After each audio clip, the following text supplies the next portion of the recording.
The Adventure of the Creeping Man. Mr. Sherlock Holmes was always of opinion that I should publish the singular facts connected with Professor Presbury, if only to dispel, once for all, the ugly rumours which some 20 years ago agitated the university and were echoed in the learned societies of London. There were, however, certain obstacles in the way, and the true history of this curious case remained entombed in the tin box which contains so many records of my friend's adventures. Now we have at last obtained permission to ventilate the facts which formed one of the very last cases handled by Holmes before his retirement from practice. Even now, a certain reticence and discretion have to be observed in laying the matter before the public. It was one Sunday evening, early in September of the year 1903, that I received one of Holmes's laconic messages. "Come at once, if convenient. If inconvenient, come all the same. S.H." The relations between us in those latter days were peculiar. He was a man of habits, narrow and concentrated habits, and I had become one of them.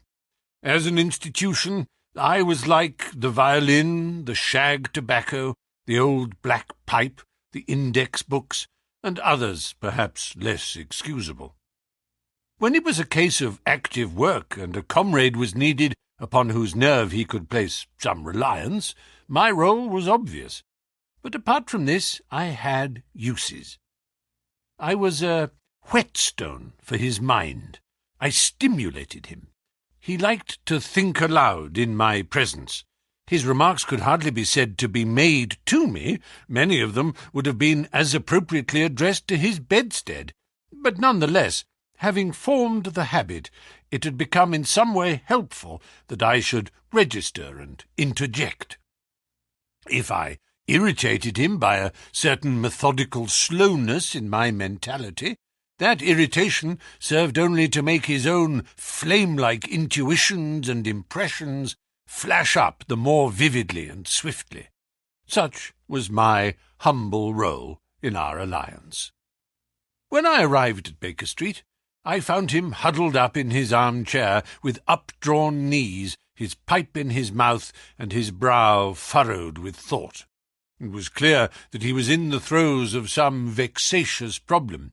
With a wave of his hand he indicated my old armchair, but otherwise for half an hour he gave no sign that he was aware of my presence.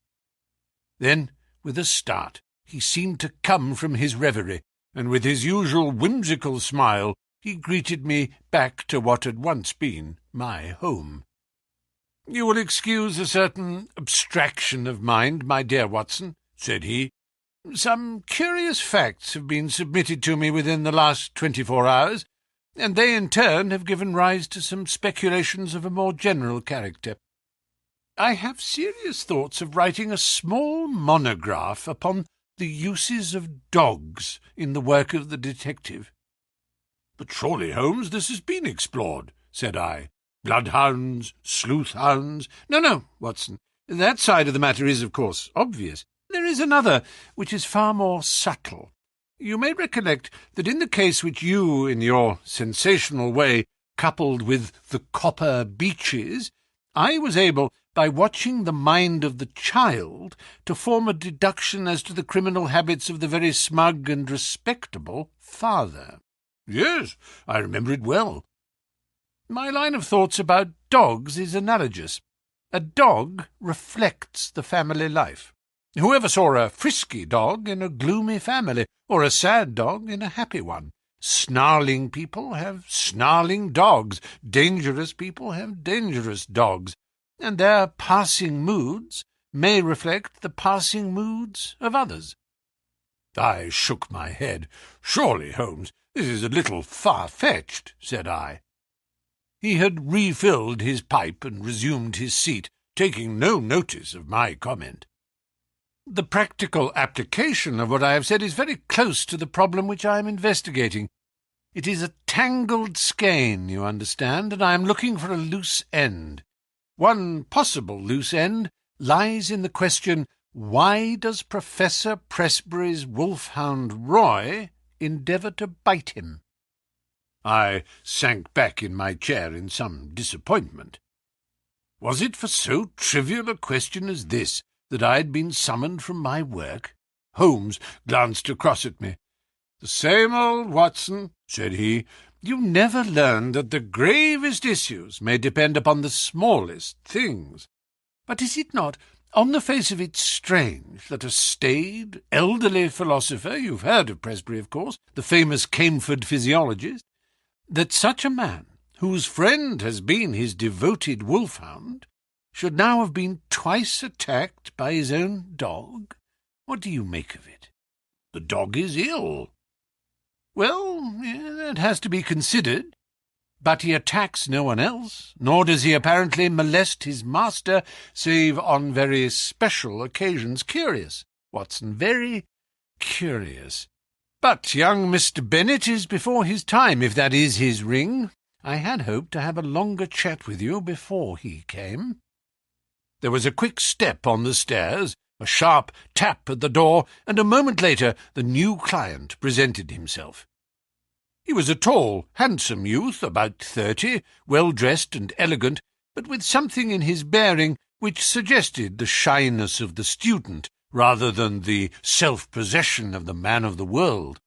He shook hands with Holmes, and then looked with surprise at me. "This matter is very delicate, Mr. Holmes," he said. "Consider the relation in which I stand to Professor Presbury, both privately and publicly. I really can hardly justify myself if I speak before any third person." "Have no fear, Mr. Bennet. Dr. Watson is the very soul of discretion, and I can assure you that this is a matter in which I am very likely to need an assistant." "As you like, Mr. Holmes. You will, I am sure, understand my having some reserves in the matter." "You will appreciate it, Watson, when I tell you that this gentleman, Mr. Trevor Bennet, is professional assistant to the great scientist, lives under his roof, and is engaged to his only daughter. Certainly we must agree that the Professor has every claim upon his loyalty and devotion, but it may best be shown by taking the necessary steps to clear up this strange mystery." "I hope so, Mr. Holmes. That is my one object. Does Dr. Watson know the situation?" "I have not had time to explain it." "Then perhaps I had better go over the ground again before explaining some fresh developments." "I will do so myself," said Holmes, "in order to show that I have the events in their due order. The Professor, Watson, is a man of European reputation. His life has been academic. There has never been a breath of scandal.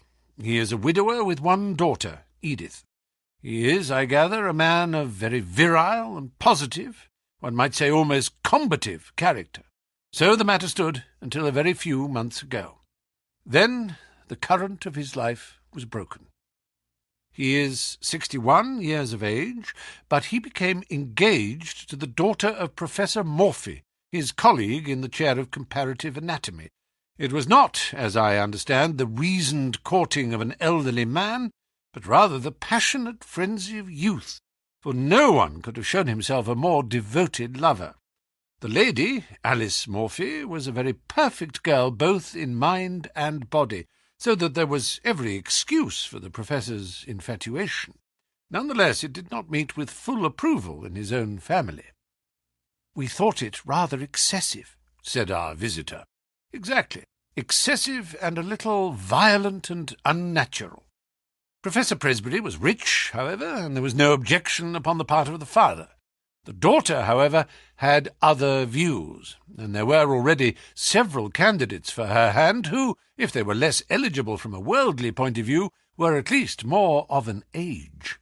The girl seemed to like the Professor, in spite of his eccentricities. It was only age which stood in the way. About this time a little mystery suddenly clouded the normal routine of the Professor's life. He did what he had never done before. He left home and gave no indication where he was going. He was away a fortnight and returned looking rather travel-worn. He made no allusion to where he had been, although he was usually the frankest of men. It chanced, however, that our client here, Mr. Bennet, received a letter from a fellow student in Prague, who said that he was glad to have seen Professor Presbury there, although he had not been able to talk to him. Only in this way did his own household learn where he had been. Now comes the point. From that time onward, a curious change came over the professor. He became furtive and sly. Those around him had always the feeling that he was not the man that they had known, but that he was under some shadow which had darkened his higher qualities. His intellect was not affected. His lectures were as brilliant as ever, but always there was something new, something sinister and unexpected. His daughter, who was devoted to him, tried again and again to resume the old relations and to penetrate this mask which her father seemed to have put on. You, sir, as I understand, did the same, but all was in vain. And now, Mr. Bennet, tell in your own words the incident of the letters. You must understand, Dr. Watson, that the professor had no secrets from me. If I were his son or his younger brother, I could not have more completely enjoyed his confidence. As his secretary, I handled every paper which came to him, and I opened and subdivided his letters. Shortly after his return, all this was changed. He told me that certain letters might come to him from London which would be marked by a cross under the stamp. These were to be set aside for his own eyes only. I may say that several of these did pass through my hands, that they had the E.C. mark, and were in an illiterate handwriting.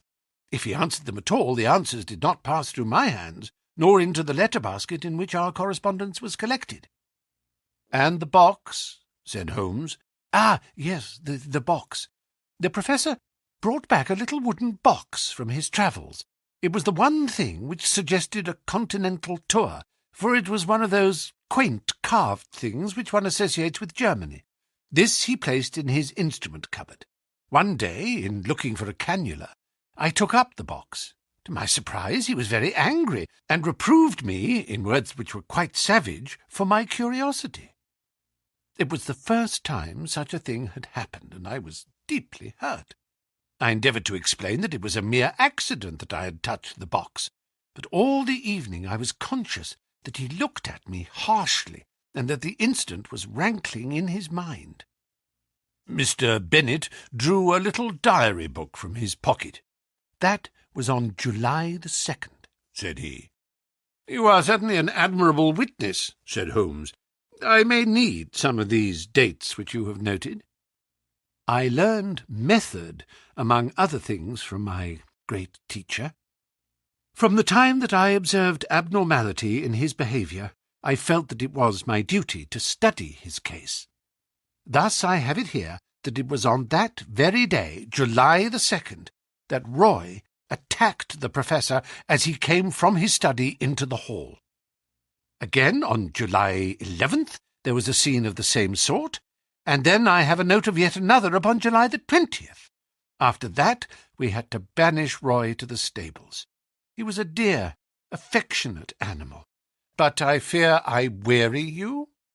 Mr. Bennet spoke in a tone of reproach, for it was very clear that Holmes was not listening. His face was rigid, and his eyes gazed abstractedly at the ceiling. With an effort he recovered himself. "Singular, most singular," he murmured. "These details were new to me, Mr. Bennet. I think we have now fairly gone over the old ground, have we not? But you spoke of some fresh developments." The pleasant, open face of our visitor clouded over, shadowed by some grim remembrance.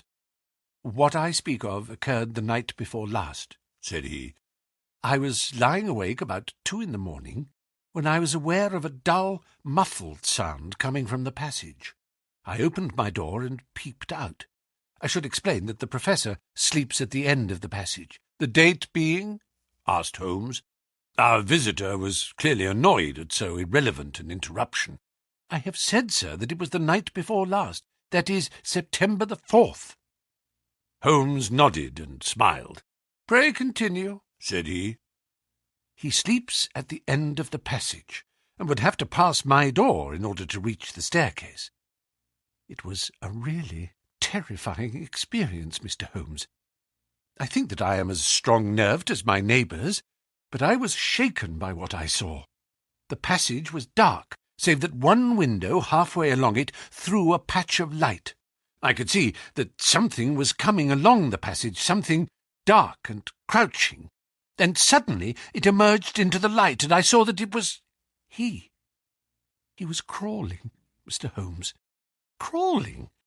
He was not quite on his hands and knees, I should rather say on his hands and feet, with his face sunk between his hands. Yet he seemed to move with ease. I was so paralyzed by the sight that it was not until he had reached my door that I was able to step forward and ask if I could assist him. His answer was extraordinary. He sprang up, spat out some atrocious word at me, and hurried on past me and down the staircase. I waited about for an hour, but he did not come back. It must have been daylight before he regained his room. "Well, Watson, what do you make of that?" asked Holmes, with the air of the pathologist who presents a rare specimen. "Lumbago, possibly. I have known a severe attack make a man walk in just such a way, and nothing would be more trying to the temper. Good, Watson. You always keep us flat-footed on the ground, but we can hardly accept lumbago, since he was able to stand erect in a moment." "He was never better in health," said Bennet. "In fact, he is stronger than I have known him for years. But these are the facts, Mr. Holmes. It is not a case in which we can consult the police, and yet we are utterly at our wits' end as to what to do, and we feel in some strange way that we are drifting towards disaster. Edith, Miss Presbury, feels as I do, and we cannot wait passively any longer. It is certainly a very curious and suggestive case. What do you think, Watson?" "Speaking as a medical man," said I, "it appears to be a case for an alienist. The old gentleman's cerebral processes were disturbed by the love affair. He made a journey abroad in the hope of breaking himself of the passion. His letters in the box may be connected with some other private transaction, a loan, perhaps, or share certificates which are in the box. And the wolfhound no doubt disapproved of the financial bargain. No, Watson, there is more in it than this. Now, I can only suggest—" What Sherlock Holmes was about to suggest will never be known, for at this moment the door opened and a young lady was shown into the room. As she appeared, Mr. Bennet sprang up with a cry and ran forward with his hands out to meet those which she had herself outstretched. "Edith, dear, nothing the matter, I hope?" "I felt I must follow you. Oh, Jack, I have been so dreadfully frightened. It is awful to be there alone. Mr. Holmes, this is the young lady I spoke of. This is my fiancée." "We were gradually coming to that conclusion, were we not, Watson?" Holmes answered with a smile. "I take it, Miss Presbury, that there is some fresh development in the case, and that you thought we should know." Our new visitor, a bright, handsome girl of a conventional English type, smiled back at Holmes as she seated herself beside Mr. Bennet. "When I found Mr. Bennet had left his hotel, I thought I should probably find him here. Of course, he had told me that he would consult you. But, oh, Mr. Holmes, can you do nothing for my poor father?" "I have hopes, Miss Presbury, but the case is still obscure. Perhaps what you have to say may throw some fresh light upon it." "It was last night, Mr. Holmes. He had been very strange all day. I'm sure that there are times when he has no recollection of what he does. He lives in a strange dream. Yesterday was such a day. It was not my father with whom I lived. His outward shell was there, but it was not really he." "Tell me what happened." "I was awakened in the night by the dog, barking most furiously. Poor Roy, he is chained now near the stable. I may say that I always sleep with my door locked, for as Mr. Bennet will tell you, we all have a feeling of impending danger. My room is on the second floor. It happened that the blind was up in my window, and there was bright moonlight outside. As I lay with my eyes fixed upon the square of light, listening to the frenzied barkings of the dog, I was amazed to see my father's face looking in at me. Mr. Holmes, I nearly died of surprise and horror. There it was, pressed against the window-pane, and one hand seemed to be raised as if to push up the window. If that window had opened, I think I should have gone mad. It was no delusion, Mr. Holmes. Don't deceive yourself by thinking so. I dare say it was 20 seconds or so that I lay paralyzed and watched the face. Then it vanished. But I could not spring out of bed and look out after it. I lay cold and shivering till morning. At breakfast he was sharp and fierce in manner, and made no allusion to the adventure of the night. Neither did I, but I gave an excuse for coming to town, and here I am." Holmes looked thoroughly surprised at Miss Presbury's narrative. "My dear young lady, you say that your room is on the 2nd floor. Is there a long ladder in the garden?" "No, Mr. Holmes, that is the amazing part of it. There is no possible way of reaching the window, and yet he was there." "The date being September 5th, said Holmes. "That certainly complicates matters." It was the young lady's turn to look surprised. "This is the second time that you have alluded to the date, Mr. Holmes," said Bennet. "Is it possible that it has any bearing upon the case?" "It is possible, very possible, and yet I have not my full material at present." "Possibly you are thinking of the connection between insanity and phases of the moon?" "No, I assure you, it was quite a different line of thought. Possibly you can leave your notebook with me, and I will check the dates. Now, I think, Watson, that our line of action is perfectly clear. This young lady has informed us, and I have the greatest confidence in her intuition, that her father remembers little or nothing which occurs upon certain dates. We will therefore call upon him as if he had given us an appointment upon such a date. He will put it down to his own lack of memory. Thus we will open our campaign by having a good close view of him."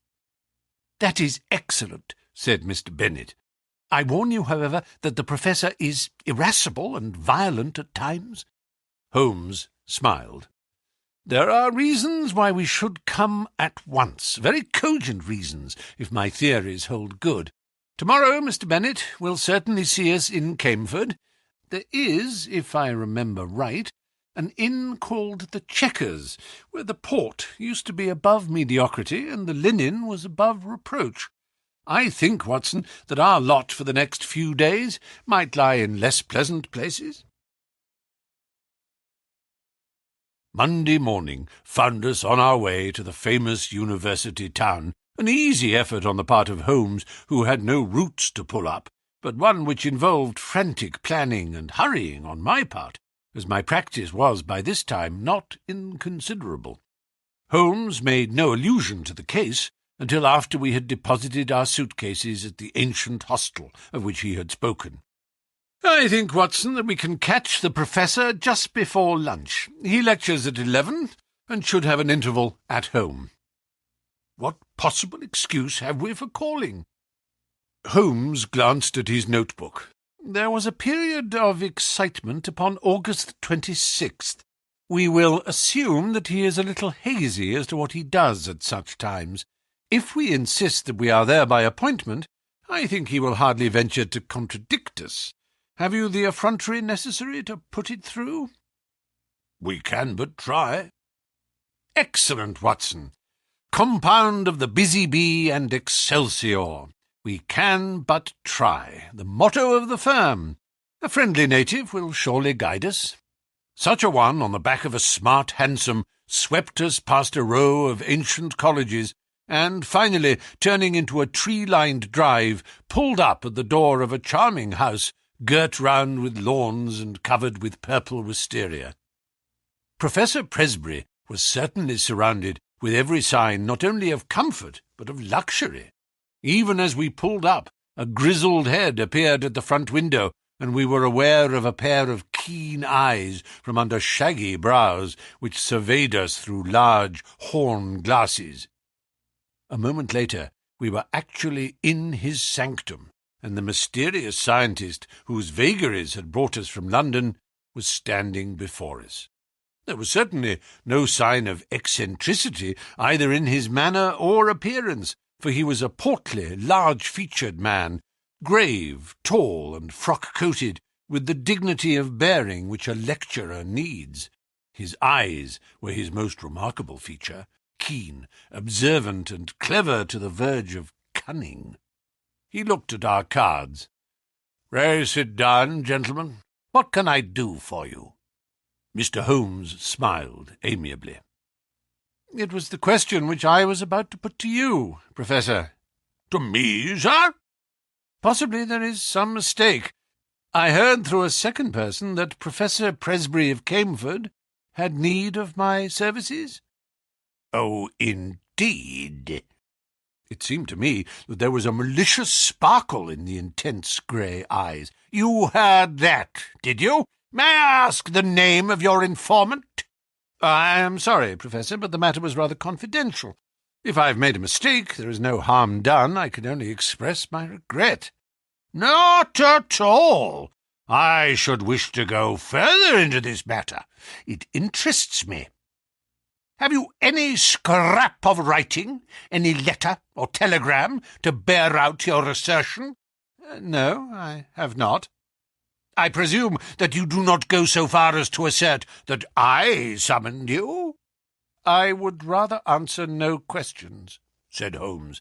"No, I dare say not," said the Professor with asperity. "However, that particular one can be answered very easily without your aid." He walked across the room to the bell. Our London friend, Mr. Bennet, answered the call. "Come in, Mr. Bennet. These two gentlemen have come from London under the impression that they have been summoned. You handle all my correspondence. Have you a note of anything going to a person named Holmes?" "No, sir," Bennet answered with a flush. "That is conclusive," said the Professor, glaring angrily at my companion.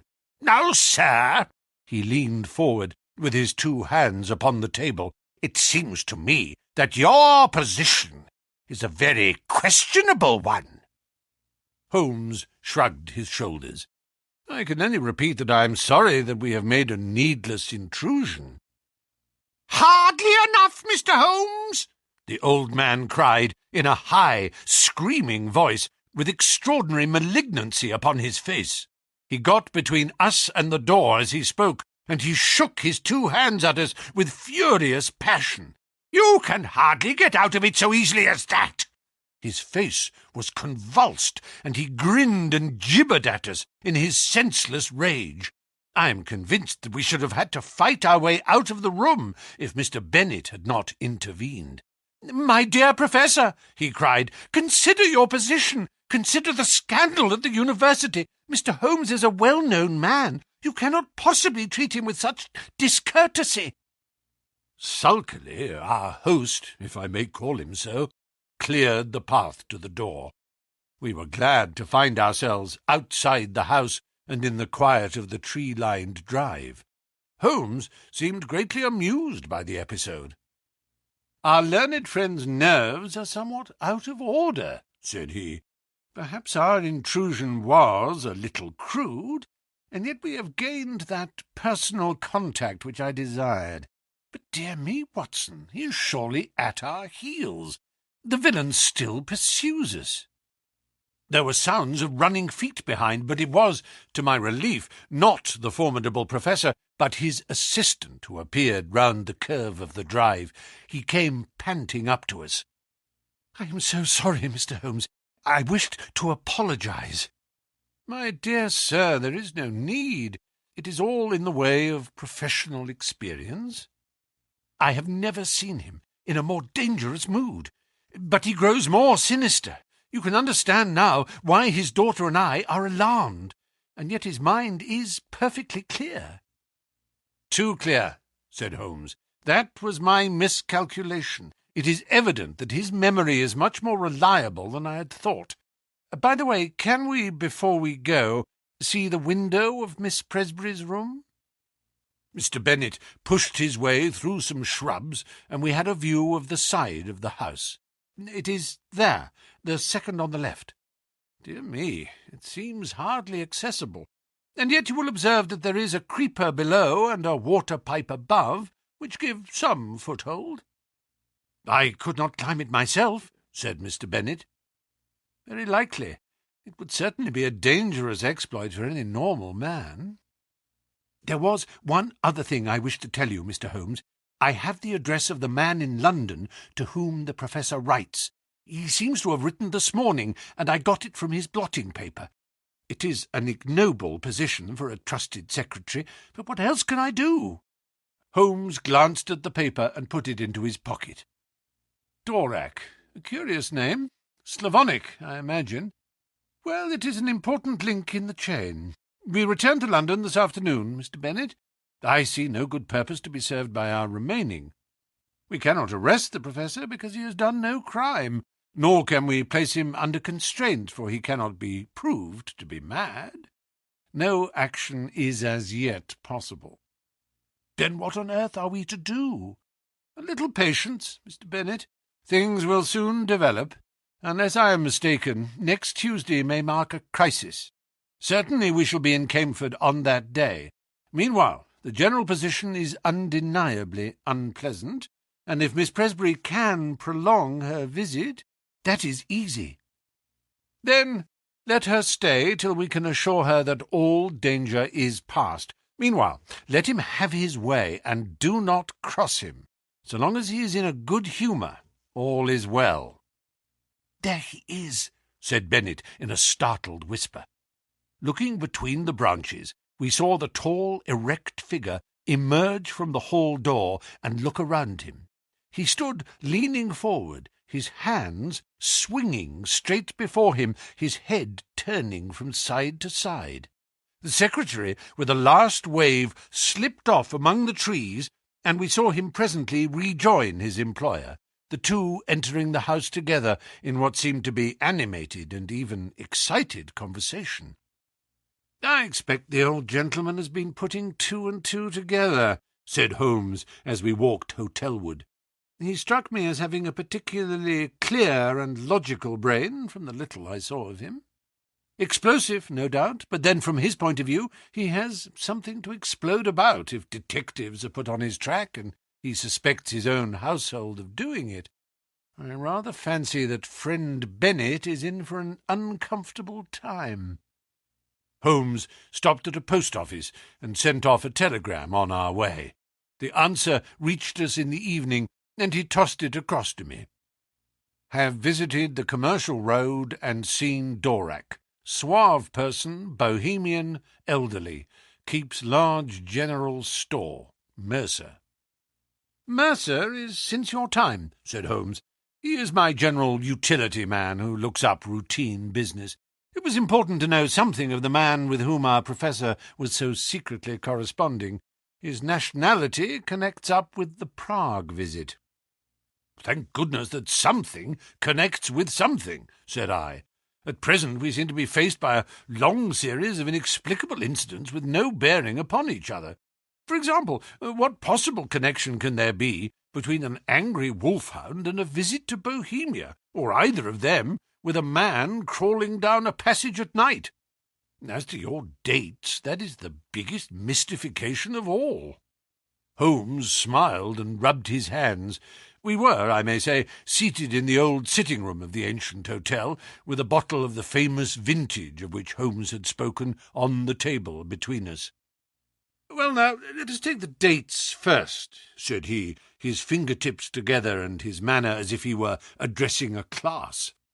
"This excellent young man's diary shows that there was trouble upon July the 2nd, and from then onward it seems to have been at 9-day intervals, with, so far as I can remember, only one exception. Thus the last outbreak upon Friday was on September the 3rd, which also falls into the series, as did August the 26th, which preceded it. The thing is beyond coincidence. I was forced to agree. Let us then form the provisional theory that every 9 days the Professor takes some strong drug, which has a passing but highly poisonous effect. His naturally violent nature is intensified by it. He learned to take this drug while he was in Prague, and is now supplied with it by a Bohemian intermediary in London. This all hangs together, Watson? But the dog, the face at the window, the creeping man in the passage. Well, we have made a beginning. I should not expect any fresh developments until next Tuesday. In the meantime, we can only keep in touch with friend Bennet and enjoy the amenities of this charming town.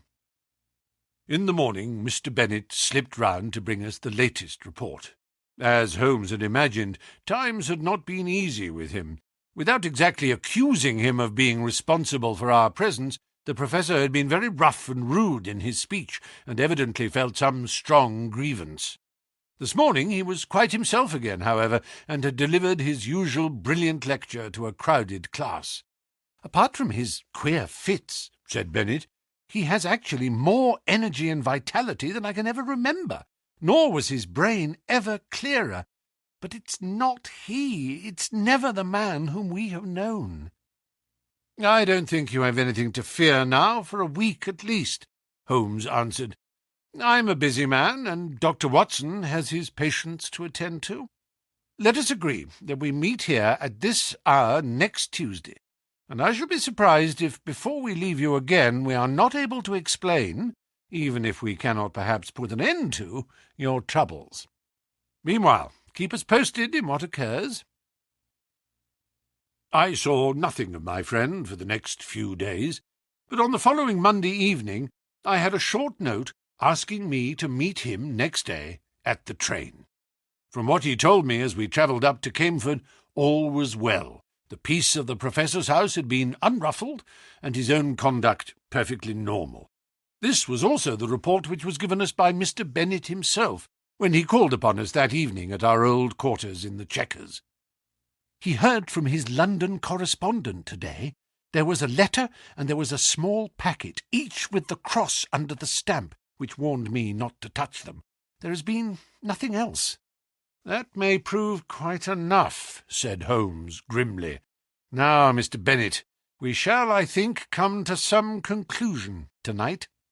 If my deductions are correct, we should have an opportunity of bringing matters to a head. In order to do so, it is necessary to hold the Professor under observation. I would suggest, therefore, that you remain awake and on the lookout. Should you hear him pass your door, do not interrupt him, but follow him as discreetly as you can. Dr. Watson and I will not be far off. By the way, where is the key of that little box of which you spoke?" "Upon his watch-chain." "I fancy our researches must lie in that direction. At the worst, the lock should not be very formidable. Have you any other able-bodied man on the premises?" "There is the coachman, Macphail." "Where does he sleep?" "Over the stables." "We might possibly want him. Well, we can do no more until we see how things develop. Good-bye, but I expect that we shall see you before morning." It was nearly midnight before we took our station among some bushes immediately opposite the hall door of the Professor. It was a fine night, but chilly, and we were glad of our warm overcoats. There was a breeze, and clouds were scudding across the sky, obscuring from time to time the half-moon. It would have been a dismal vigil, were it not for the expectation and excitement which carried us along, and the assurance of my comrade that we had probably reached the end of the strange sequence of events which had engaged our attention. If the cycle of 9 days holds good, then we shall have the Professor at his worst tonight, said Holmes. The fact that these strange symptoms began after his visit to Prague, that he is in secret correspondence with a Bohemian dealer in London, who presumably represents someone in Prague, and that he received a packet from him this very day, all point in one direction. What he takes, and why he takes it, are still beyond our ken, but that it emanates in some way from Prague is clear enough. He takes it under definite directions which regulate this ninth-day system, which was the first point which attracted my attention. But his symptoms are most remarkable. Did you observe his knuckles?" I had to confess that I did not. "Thick and horny in a way which is quite new in my experience. Always look at the hands first, Watson, then cuffs, trouser knees, and boots. Very curious knuckles, which can only be explained by the mode of progression observed by—" Holmes paused and suddenly clapped his hand to his forehead. "Oh, Watson, Watson, what a fool I have been! It seems incredible, and yet it must be true. All points in one direction. How could I miss seeing the connection of ideas? Those knuckles, how could I have passed those knuckles? And the dog! And the ivy! It's surely time that I disappeared into that little farm of my dreams. Look out, Watson, here he is. We shall have the chance of seeing for ourselves." The hall door had slowly opened, and against the lamp-lit background we saw the tall figure of Professor Presbury. He was clad in his dressing-gown. As he stood outlined in the doorway, he was erect, but leaning forward with dangling arms, as when we saw him last. Now he stepped forward into the drive, and an extraordinary change came over him. He sank down into a crouching position and moved along upon his hands and feet, skipping every now and then as if he were overflowing with energy and vitality. He moved along the face of the house and then round the corner. As he disappeared, Bennet slipped through the hall door and softly followed him. "Come, Watson, come!" cried Holmes, and we stole as softly as we could through the bushes until we had gained a spot whence we could see the other side of the house, which was bathed in the light of the half-moon. The Professor was clearly visible, crouching at the foot of the ivy-covered wall. As we watched him, he suddenly began, with incredible agility, to ascend it. From branch to branch he sprang, sure of foot and firm of grasp, climbing apparently in mere joy at his own powers, with no definite object in view. With his dressing-gown flapping on each side of him, he looked like some huge bat glued against the side of his own house, a great square dark patch upon the moonlit wall. Presently he tired of this amusement, and dropping from branch to branch, he squatted down into the old attitude and moved towards the stables, creeping along in the same strange way as before. The wolfhound was out now, barking furiously, and more excited than ever when it actually caught sight of its master. It was straining on its chain and quivering with eagerness and rage. The Professor squatted down very deliberately just out of reach of the hound and began to provoke it in every possible way. He took handfuls of pebbles from the drive and threw them in the dog's face, prodded him with a stick which he had picked up, flicked his hands about only a few inches from the gaping mouth, and endeavoured in every way to increase the animal's fury, which was already beyond all control. In all our adventures, I do not know that I have ever seen a more strange sight than this impassive and still dignified figure, crouching frog-like upon the ground and goading to a wilder exhibition of passion the maddened hound, which ramped and raged in front of him by all manner of ingenious and calculated cruelty. And then, in a moment, it happened. It was not the chain that broke, but it was the collar that slipped, for it had been made for a thick-necked Newfoundland. We heard the rattle of falling metal, and the next instant dog and man were rolling on the ground together, the one roaring in rage, the other screaming in a strange, shrill falsetto of terror. It was a very narrow thing for the Professor's life. The savage creature had him fairly by the throat. Its fangs had bitten deep, and he was senseless before we could reach them and drag the two apart. It might have been a dangerous task for us, but Bennet's voice and presence brought the great wolfhound instantly to reason. The uproar had brought the sleepy and astonished coachman from his room above the stables. "I'm not surprised," said he, shaking his head. "I've seen him at it before, and knew the dog would get him sooner or later." The hound was secured, and together we carried the Professor up to his room, where Bennet, who had a medical degree, helped me to dress his torn throat. The sharp teeth had passed dangerously near the carotid artery, and the hemorrhage was serious. In half an hour the danger was past. I had given the patient an injection of morphia, and he had sunk into deep sleep. Then, and only then, were we able to look at each other and to take stock of the situation. "I think a first-class surgeon should see him," said I. "For God's sake, no!" cried Bennet. "At present the scandal is confined to our own household. It is safe with us. If it gets beyond these walls, it will never stop. Consider his position at the university, his European reputation, the feelings of his daughter." "Quite so," said Holmes. "I think it may be quite possible to keep the matter to ourselves, and also to prevent its recurrence now that we have a free hand. The key from the watch-chain, Mr. Bennet. MacPhail will guard the patient and let us know if there is any change. Let us see what we can find in the Professor's mysterious box." There was not much, but there was enough. An empty phial, another nearly full, a hypodermic syringe, several letters in a crabbed foreign hand. The marks on the envelopes showed that they were those which had disturbed the routine of the secretary, and each was dated from the Commercial Road and signed A. Dvorak. They were mere invoices to say that a fresh bottle was being sent to Professor Presbury, or receipt to acknowledge money.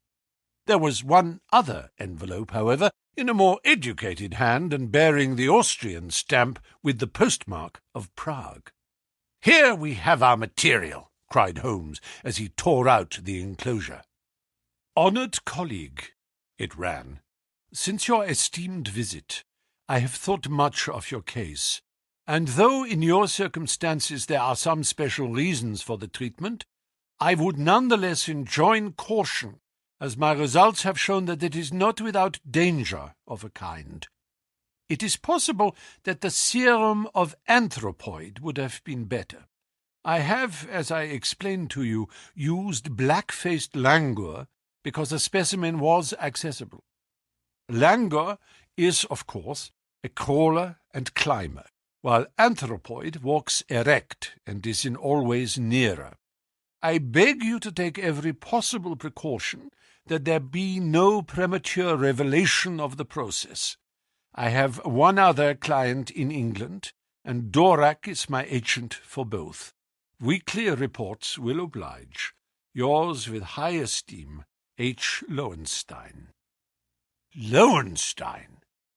The name brought back to me the memory of some snippet from a newspaper which spoke of an obscure scientist who was striving in some unknown way for the secret of rejuvenescence and the elixir of life.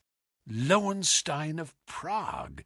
Lowenstein with the wondrous strength-giving serum, tabooed by the profession because he refused to reveal its source. In a few words I said what I remembered. Bennet had taken a manual of zoology from the shelves.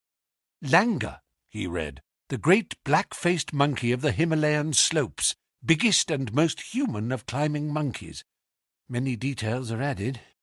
Well, thanks to you, Mr. Holmes, it is very clear that we have traced the evil to its source. "The real source," said Holmes, "lies, of course, in that untimely love affair which gave our impetuous professor the idea that he could only gain his wish by turning himself into a younger man. When one tries to rise above nature, one is liable to fall below it. The highest type of man may revert to the animal if he leaves the straight road of destiny." He sat musing for a little, with the phial in his hand, looking at the clear liquid within. When I have written to this man and told him that I hold him criminally responsible for the poisons which he circulates, we will have no more trouble. But it may recur. Others may find a better way. There is danger there, a very real danger to humanity. Consider, Watson, that the material, the sensual, the worldly would all prolong their worthless lives. The spiritual would not avoid the call to something higher. It would become the survival of the least fit. What sort of cesspool may not our poor world become?